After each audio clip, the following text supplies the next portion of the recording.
So good morning, everybody. Good morning, Jerry. Here we are at the end of October at Kavanui Farm. Oh, hey, Claw Claw. There's our kitty, Claw Claw. He's our guardian of the vineyard. He likes to sleep here.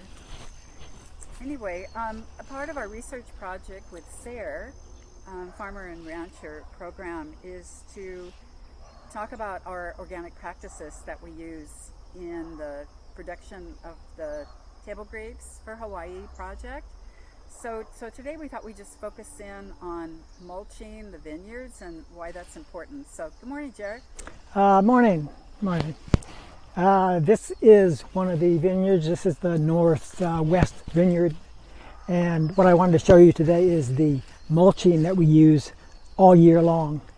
Keeps the weeds down during the summertime. Are you looking? Okay. Hey, we got all kinds of different, anything that's green that will break down can be used as mulch. And we use mulch in here. We don't have any bare soil, and it keeps any kind of weeds from coming during the summertime. And during the wintertime, it's where it just keeps, like, our winters are actually warmer than our summers in the subtropics. So we have to work with that. And so now the sun's out, it's really warm, and this kind of protects the soil from the bright sun, because here in the tropics, you burn out more carbon dioxide in the soil 3 times faster than you do on the continent. So it's really important to get your soil always covered. And you can use anything that's green. I use, when I cut a tree down, I save all of the leaves from it, small limbs and stuff, and I just blanket the stuff. And when it gets wetter, the worms come up and eat it, bring it back down into the ground. So it's a fertilizer also, as far as a protective device. And I do this especially in younger grapes, so they don't have any competition from any weeds or grass. And I think it's a lot of work, but it's worth it to get a grape off in the right direction, because it can easily last for 50 years and sometimes up to 100 years or more growing. So it's worth the work up front. And anything you can use as your mulch.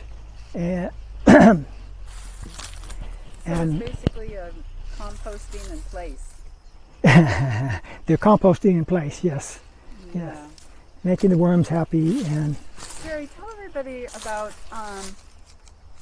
how Kona's weather patterns are different than the rest of the Hawaiian Islands.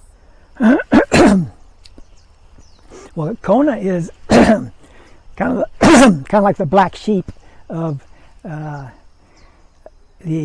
the Big Island here, because we're on the side of a volcano, and we have a really unique place.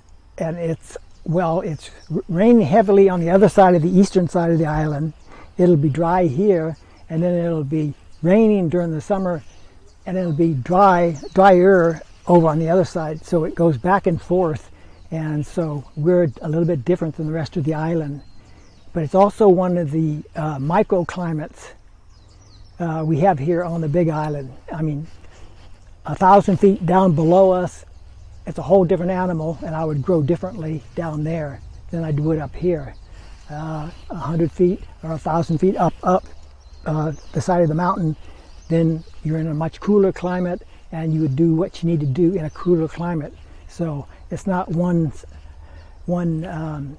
way of doing it for all of these climates. They change as it. So anybody grows grapes are going to have to learn where they are, what kind of soil they have, what kind of angle they are, when they have their hottest times, driest times, wettest, all of those things. So it's kind of like an experiment ongoing. So it makes it really interesting, because it just keeps you on your toes, and that's fun. So